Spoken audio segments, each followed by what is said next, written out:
of the Dover School Committee Dover School Committee for March 5th to order. Welcome. Our first order of business, and I feel like I'm speaking to people about the budget who already know about the budget, is just as this is our public hearing for the fiscal year 16 budget. So before we dive into a couple of the still some open items for us, I just wanted to highlight a couple of things that we prepared and took to Dover Warrant when we met with them on February 5th.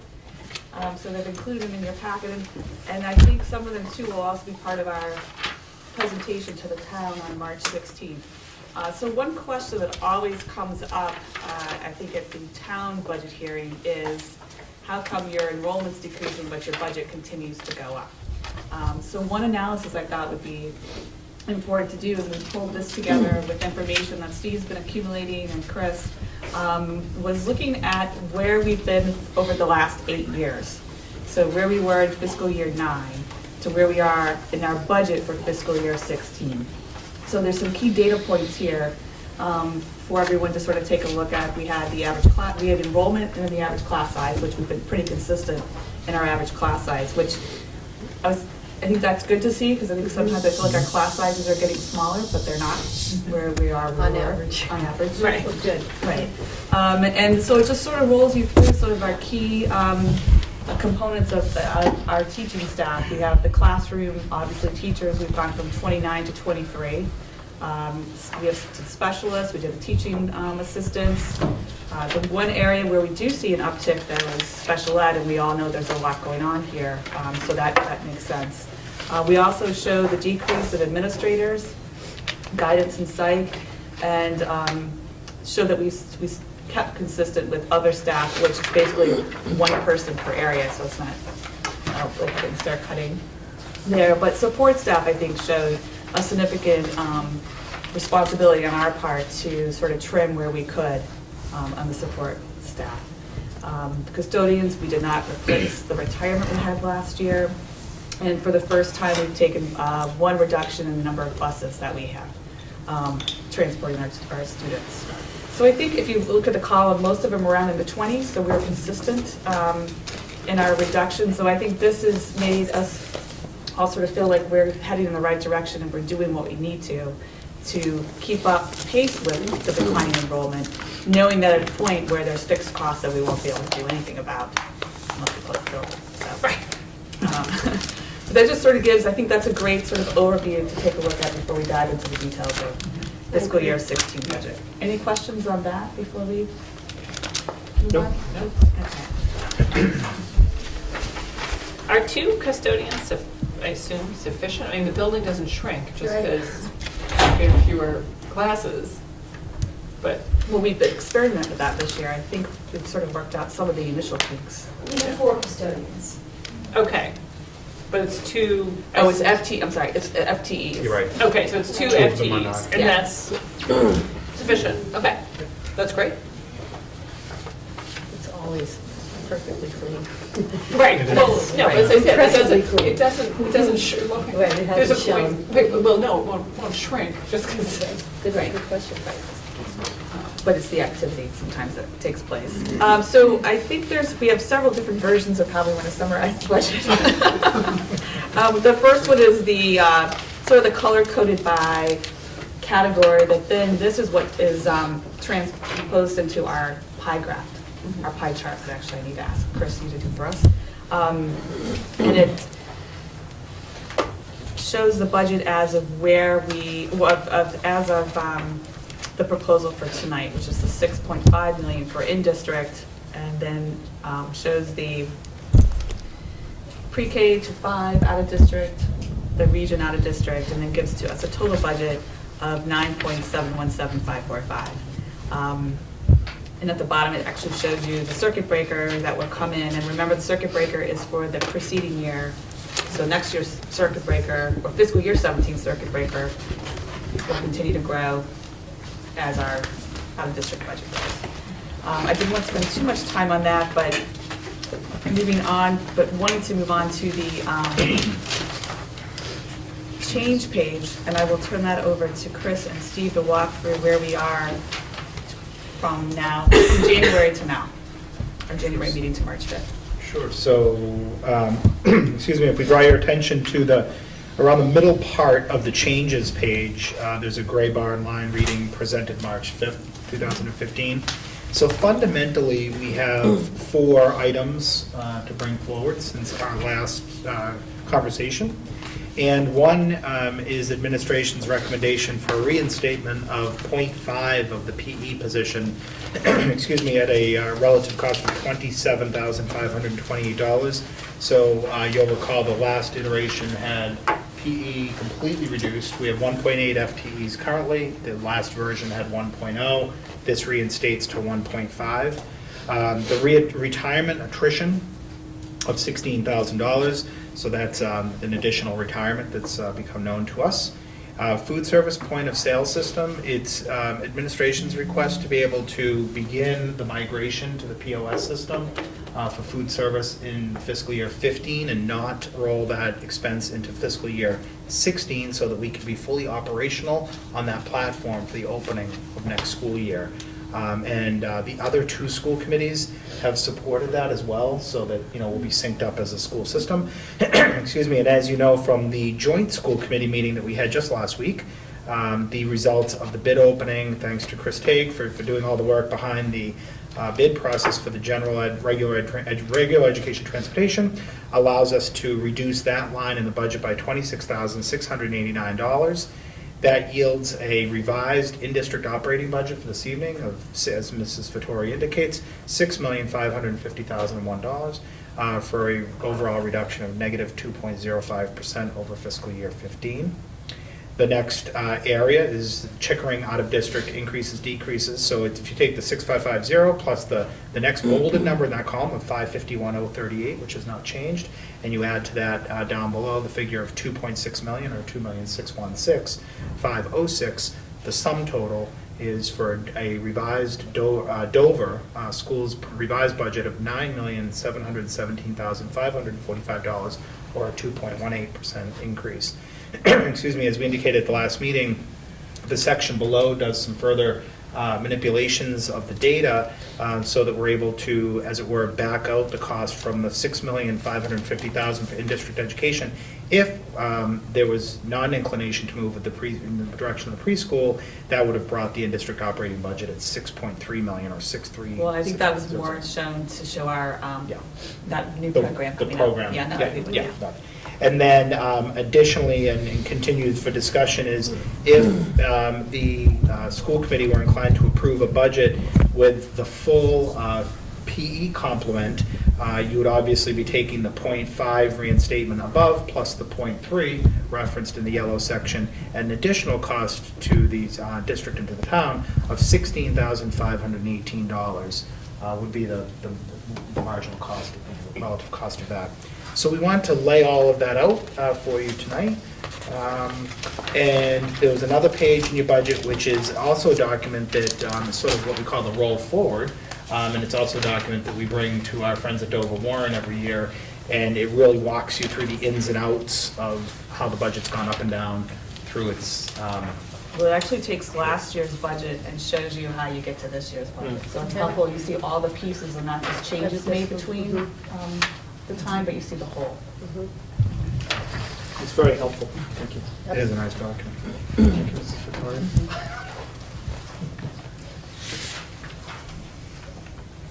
Just from, Yes, go ahead. this is not an important question, but just to clarify for me, when you quantify the retirement attrition, is that the delta of a new teacher versus a retiring teacher? Yeah. You're assuming you're going to hire at a certain level. Sure. Yeah, okay. Yeah, so I think this is helpful because sometimes we get fixated on just the changes we make in between the cycles, and this sort of shows you how we built the whole budget, starting with last year, moving into this year.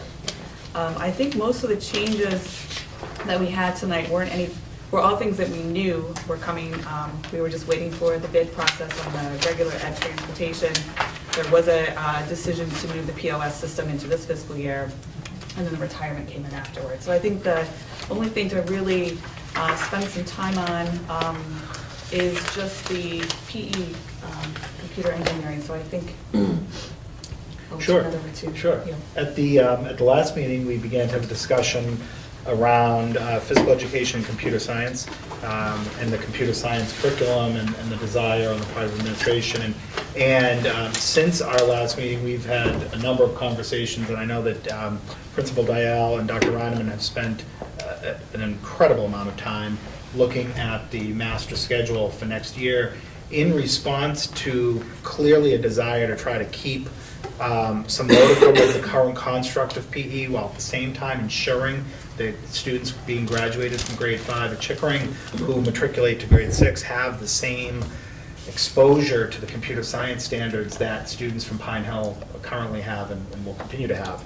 So Principal Dial and Dr. Reineman spent an incredible amount of time looking at that, and with multiple iterations, and ultimately called myself and Dr. Leducan to just give that a once-over. And that's how ultimately the suggestion for the .5 reinstatement came about from the building-based administrative team. So with that having been teed up, I don't know, Principal Dial, do you want to take it from there? Sure. Thank you. As you said, we were trying to maintain the overall wellness approach that we have here at Chickering, and wanting to maintain that physical education component, while also bringing in the technology needs and wanting to make sure that we are not only meeting but exceeding the standards as we try to do here at Chickering. And really looking at the school as kind of an upper school and a lower school helped us think about how we could meet all those needs. So if we're able to keep kindergarten, first and second grade as they are in terms of the number of sections they receive in PE, while adding in the new technology curriculum, we can keep that consistent. And then in the upper grades, changing from 2 classes per week of PE to 1.5, so keeping really as much as we possibly can. And that still allows us to incorporate the new technology curriculum that we have. And I think it's going to be the best for students, and the tightest schedule we can make while meeting all this demand. So I think it's going to be really beneficial. We also looked at what that might be over the next couple of years. We wanted to make sure it was sustainable. We wanted to make sure that it wasn't just being driven by the number of sections or the staffing, that it was really instructionally sound and could be maintained for the next couple of years, and I firmly believe that. Thank you. Questions based on? So would it be for the 3rd and 4th and 5th grade, would it be a gym session every other week, I'm guessing? Or They would have one gym session every week the entire year. Yep. And then the second class would be half-time. And exactly what that would look like, we still want to firm that up. But again, that would maintain that level of physical activity, in addition to what teachers do in class to help the kids be ready and attentive for their lessons. And just for my small brain, what possible shapes could half-time look like? Could it be 1 week they would have a lesson and the second week they wouldn't, or would it be that they would have a mini lesson every week? Well, I'm just we've got trying a couple of different models to look at. One is what we have right now, where technology and library instruction alternate. But we want to look at other models as well, keeping our minds open to the best situation, wanting to make sure that kids aren't losing that knowledge that they want to build upon, but also wanting to make sure that we have enough consecutive lessons that they can build upon that. So we're still having a lot of conversations with specialists in terms of what will work out best. I'm the big advocate of PE, so I guess the only thing I would say, it sounds like you've been very, very thoughtful in terms of thinking this through, and my only caveat would just be, please be willing to say, we need more PE, and go back to more PE next year if it seems like that's what you need. That's my only request. I just feel like they'll get the technology, they'll get it, they will get it, they will not get it, they will not get the PE. So that is, but I fully respect that you guys have really looked at this. I'm glad that you've come up with something that does get more PE back into the schedule. I think it's really, really critical for our students. So, I share Kristen's sentiments in appreciating the amount of work in looking into this subject area. I guess my question is, what would be the total weekly time of PE instruction in this new model? And could you also share how Pine Hill fits it into their curriculum? How much PE minutes are there in their weekly schedule, and what is their model for bringing in the technology into their weekly schedule? Their PE is under a different model. They have wellness incorporated into it, as we do, but it's incorporated differently. And I can't speak to the details of their model, but I know that we're both trying to accomplish the same goals in slightly different ways. So it's not that they have two physically active lessons every week. And much as over time ours have evolved, so that it's not just about games and being physically active, although that's a significant portion of it. There's an awful lot of instruction in PE class. I mean, the kids are learning a ton about the importance of being well and all the different definitions of that. And in terms of technology, at Pine Hill, my understanding is that all of the classes, all the grade levels have regular technology classes every week. So that's different from our model. Something that we have that is not as prevalent there is that opportunity for collaboration to really apply the technology to a larger extent within the content areas and within different units of instruction. And this model that we've proposed allows us to hold on to as much of that as we possibly can, which we really think is important. That whole, the integration of technology, not just learning the skills, we think is really important. So I wish I had brought my Pine Hill folder because we have it all mapped out in terms of the PE allocation. In a macro level, I can tell you without having all of it right in front of me that we have one FTE at Pine Hill for all of physical education, and that's the complete allocation for physical education is one full-time teacher. So at certain grade levels, we're able to have 2 segments of PE, but that's really, I believe that's only at maybe kindergarten or one of the very early grades. So there isn't an opportunity for a lot of double bills. We have a school that's about 100 students fewer than here, so, we're able to do it. But it's not that there are 2 segments of PE. And, another thing that concerns us is that, and we talk about this at the secondary level too, is that there are regulations really around having PE at every grade level. And the way, as you know, the way things are mapped out at the high school, that also is not something that we're able to necessarily meet with consistency at the high school, which is unfortunate on a lot of levels, but it's also the reality in all the districts that I've been at. I can't speak to a district that's been able to consistently say that every student at the high school level has physical education at every grade. I mean, it was written into the regulations years ago, and it's very unfortunate. It's become compromised over the years, certainly at the secondary level, system by system. So.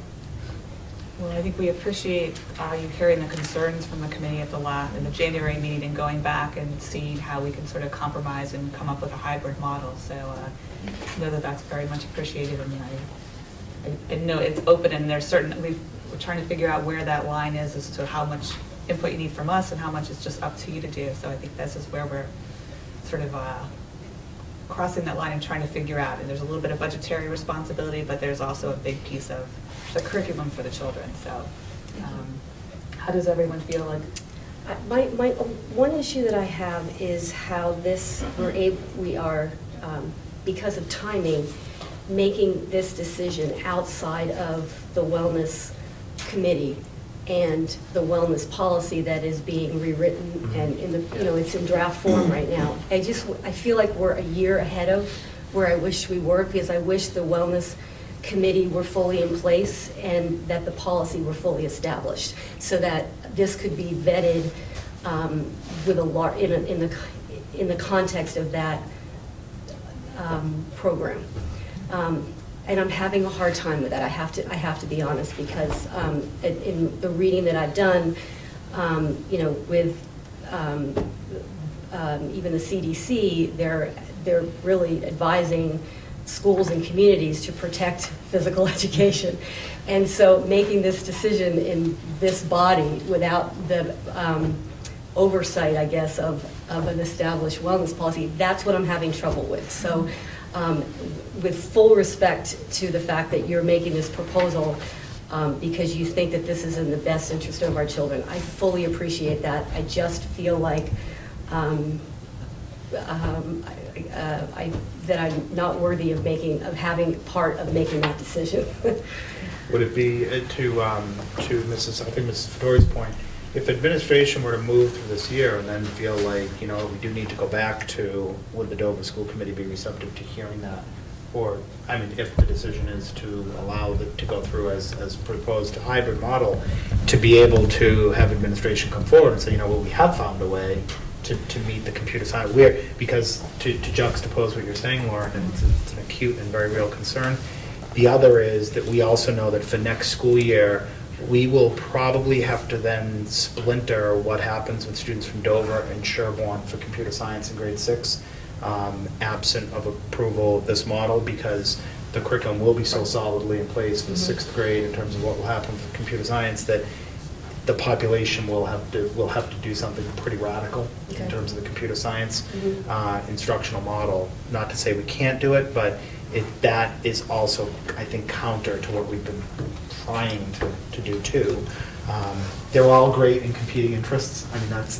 That's a great point. You know? And I think, can I take some comfort in knowing that as the Wellness Committee and policy does further develop, that this entire topic will be swept into that as we implement a K through 12 decision of what our policy is in terms of wellness. Yep. Is that so? It would be wonderful to have that overview. And philosophically, we are with you.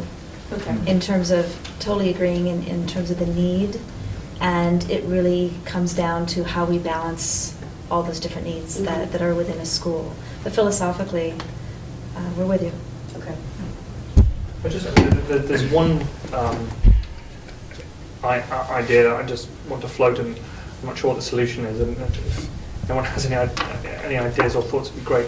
But occasionally throughout the school year, there's a preschool volunteer-run program called Box, isn't it, in the gym, and it runs from I think 7:40 to 8:20, and it's very well attended, and then the children then go off and dismissed into classrooms at 8:20.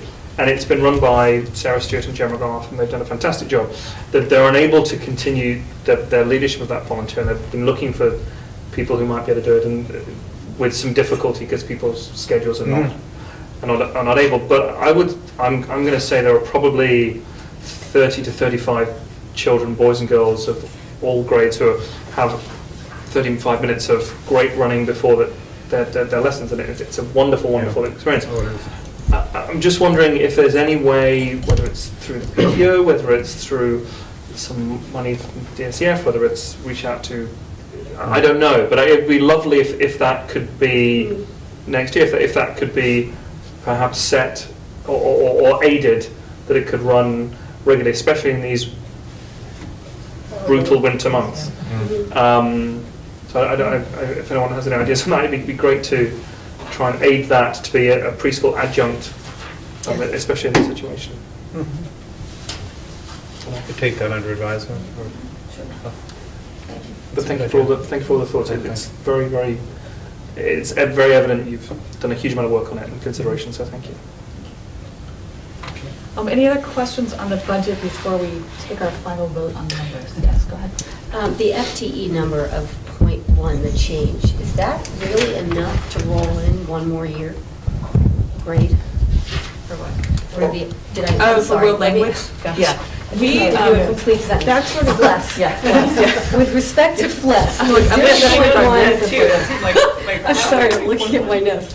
The 0.1 increase for the FTE increase. We had a for little FLES. bit more this year than capacity because the way we had to work it with the 1.2. So Okay. it's teaching time, it's more than a .1, but Okay. financially. Right, So money-wise. it's Yes, money-wise, it's fully a point. supported, you've Yeah. got Yeah. enough money in Yeah. there to do what you need to do to roll in one more grade. It just looks like, and so thank you. Yeah, in those beginning, in those early years, it was in order to have like people, we had a little bit bigger capacity. And it still gives you enough FTE to do the next year's curriculum planning. Yeah. The following years. Right. rolling And some of into that, the I think, we grade. talked about would be done in the summer PD, Yes. which with the new contract, I think we should hopefully have a lot more money to sort of do some of that work with, so. A large portion of that will need to move into the summer. Thank you. And there are, on that front, actually, we have 9 applicants for the FLUS position, because we have a changeover in staffing for the position, so that's been advertised, and, yeah, we have nine applicants, so. And I think just actually coming back to the FLES and the meeting we had with Sherburne a couple weeks ago, if there's any way, some of the feedback I got from that was if there's any way we can still keep having some cross-school with the 2 teachers, so it doesn't become like 2 separate programs, I would totally think we should try to figure out how that would work. We have been talking about that. Yeah. It's a very high need. Yep. Yeah, Absolutely. that was a concern after I left that meeting when I realized it was now one person here, one person there. It's really nice to have the cross working together and seeing. And of course, how- over the next couple of years, we'll need to have more people Right. within that department. Right, exactly. We'll only make the program for the whole district stronger if they're continuing to work together. I agree. So in that search committee, it would be Principal Dial, Dr. Brown, there's also obviously Principal from Pine Hill, and Kelly Egan, the foreign language chair from the middle school, will be on that and looking at all the applicants with an eye on that, not losing sight of the need for that. Do you have, it's probably not really our question, but do you have someone who is a Spanish teacher? Just because it seems like it would be important to assess the person's ability to speak Spanish. on the Oh, search yes, committee. we can easily, Oh. yeah.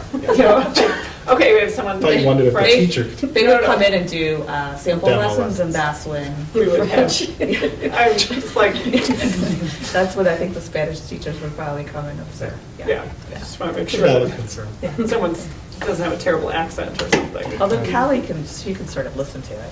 She doesn't speak it very well, but I went on tours with her and she knew what was good and what wasn't, so. All right. I trust her. Okay, any other questions on the budget? Now Glory, for everyone to hallelujah, choose. no. Okay. Chris, I have something about this. So may I have a motion to approve the fiscal year Dover school budget of $9,717,545? So moved. Do I have a second? A second. So there's no other questions, so all in favor? Aye, perfect. Thank you so much. Thank you. Thank you. Thank you to the business office. Thank you. Thank you. Thank you. Thank you. One other thing I just want to point out was there's a memo about the preschool that we also took to Dover Warren that did a synopsis of probably a little more accurately what the net saving was for years 1, knowing that we had spots for 7 students that wouldn't go out if we brought them in. Okay? Yay, thank you. Yes. Okay, any community comments this evening? There being none, we'll move on to the state of the district, and you have the reports from Ms. Dial and Mr. Bliss and Dr. Leduc and Mrs. Green and Mrs. Haig in your packets. Were there any questions on anything in particular before they can each highlight anything that they had wanted to highlight? With Carrie Call coming in as the new teacher, sounds great. Yeah. Will we be replacing her with a behaviorist, or is that staffing still to be determined? Do you want to speak to that, Terry? So we have not officially hired anybody for that position. We had been talking about a behaviorist in that position, but there hasn't been an official hire for Carrie's current position. So that's still, No one's been appointed to that position. sort of looking at the whole big picture of staffing that'll fall into the decision making. Carrie's very excited about that. She did great. She showed me in the parking That's lot a great today. pick. She said, "You haven't asked me about my new position yet." She's all excited. Do you think I can update? On the Do preschool? you want me to do that? Oh, that'd be now, since great. we're on Yeah. the Yeah. topic a little Yeah, out of perfect. order? So, Chickering held their lottery. There were 23 parents, families who put applications in, and the lottery was held in the last week of January. And 8 students were chosen from the lottery for the preschool, so there'll be 8 tuition-paying students for next year. And everyone's provided the deposit to hold their spot for next school year, so that's all taken care of. So Mrs. Colarusso and I also met with parents one afternoon. We invited parents of the new incoming preschoolers for next year to come in and meet the 2 of us so that we could introduce ourselves, and they got a chance to ask some more specific questions about the preschool classroom. And we will be setting up another opportunity for parents to come just before the start of school to actually get to see the classroom set up, to meet the teacher and the educational assistants that will be in the classroom. The classroom has been identified, and we will begin at the very beginning of the summer to process everything that we need to completely equip that classroom to be ready to go for the start of the school year. So that's very, very exciting. As you know, Carrie has been appointing in.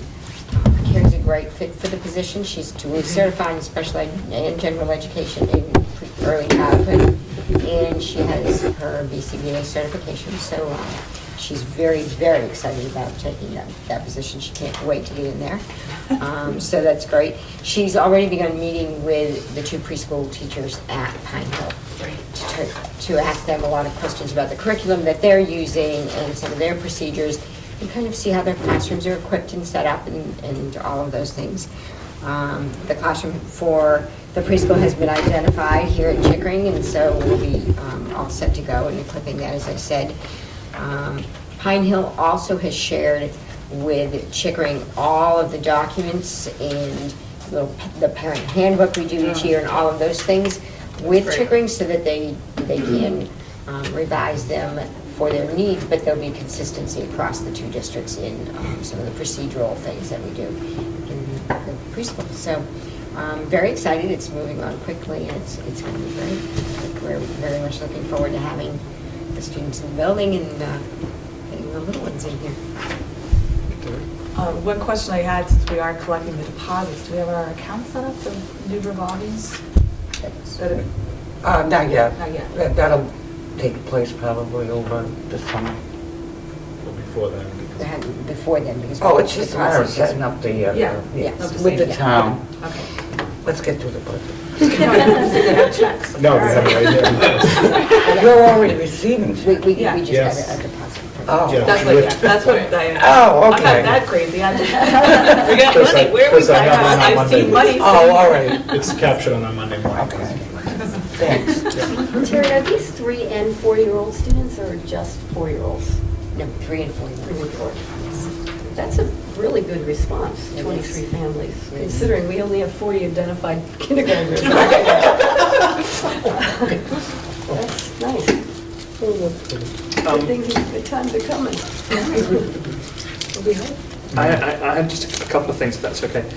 So I just wanted to say I thought the Fit and Lit program was a massive success, and thank you so much. The updates I had from all kinds of children about the 2 rockets, and I don't know if the winning rocket won on the last day. Was that correct? I think it was the final push on the last day. So very exciting. My comment was, I just thought it was great in this report. It seemed that the professional development section just it was great to read so much about that, and I just wanted to say, please continue to highlight as much as you can about that, because I think for us and for community members, it's one of the areas that I think it's most interesting, because the teacher's the most valuable thing, and how they're developed is great. So thank you for that. And my question was, when is the second international night? I didn't have a date for it. It is May 1st, Friday the 1st. Friday the 1st. Thank you. And this year, we've invited Pine Hill to join us. So we're hoping to be more inclusive in that. Thank you. Chris, do you want to give us just an update on, I was just telling Aiden, we always live in the next year, So Yeah, I know, I maybe we feel can like live in it. this year a little bit, and you give us an update on fiscal year 15. If you look at your status of appropriations, you can see that the in-district education variance right now, it stands at 442, of which that is really comprised of two major categories. The legal settlements account still has 166,000, and the utilities has 110,000. All the other line items are basically they're basically going to come in at budget or maybe a little bit under budget, but I don't think we're gonna see a significant variance in these other line items. And one of the things I'm concerned about is the custodial services line item, where we have that extraordinary maintenance account. At the time I did this report, there were 4 bills pending that I wasn't aware of at this time, and one was for $5,000 for removal of snow and ice. That's not reflected, okay? And the other was there's about I get my school districts mixed up. There's actually another $5,000 electrical bill for the hot water heater. So that's going to put that extraordinary line item, maintenance line item, over budget. And the custodial services account is at 32, so now that would go down to 22 as far as the positive variance is concerned. And we still have things we have to pay for, routine contracted services and things. So I really don't see, until we know where we're coming in with the utility, how much of that 110 is actually going to come in. We'll start doing projections once we get over this winter, which never seems to end. But the good news about all this, because we've been asked by the town what portion, what we're turning back. The good news is we will be able to offset that $152,000 deficit because of some of the legal settlements variance, so that they'll be able to rely on the circuit breaker money that comes in that will drop to their bottom line, and that's estimated at $671. So that's good news. Yes, remember last year we had to take some of the circuit breaker to cover district over expenditures, so this way we're back to where we used to be, giving back full 100% circuit breaker, but we've gotten the budget down to a point where we're not giving back a lot from the operating budget, which tells us that we're doing it all. Appropriately budgeted. Exactly. But I also, this is also telling the story I think you're trying to do with town meeting. The budget's definitely getting leaner and leaner. Right. It would also be great to just publicly thank Craig Hughes and the DPW from Dover, as well as Steve Honorato and the team here for just really keeping the campus clear and safe despite incredible conditions. I mean, the roof clearing, we had a small ice dam over the cafeteria. We had 2 frost heaves, one in the delivery door coming into the kitchen area, and another coming out of the cafeteria onto the front plaza. So people have been on top of, including Ralph Kelly, just system-wide. Our biggest challenge now is trying to figure out how to get the spring sports program up and running at the region. With, I've measured today 24.5 Blow inches dryers? on the fields. What's that? Hair dryers? Yeah, something. Yep, so, but we do want to publicly thank Craig Hughes, does a great job with the roads in Dover, and the town of Dover with clearing this campus, so threw out an incredible. A huge I am savings to us. shocked that we only paid $450 in overtime. So Yeah. far. So Yeah. far. Okay, Yeah. I mean, that just seems, given those late night storms and how many and how much and how. Now, remember, the parking lot out, we don't Right. have to take Right. care of, Right. so it's But just. still, outside, yeah. No, I Yeah, feel like that's- that's impressive, and certainly I echo the appreciation to Chris, everyone who makes it possible for our children to go to school. Have we paid the bill yet for the roof clearing?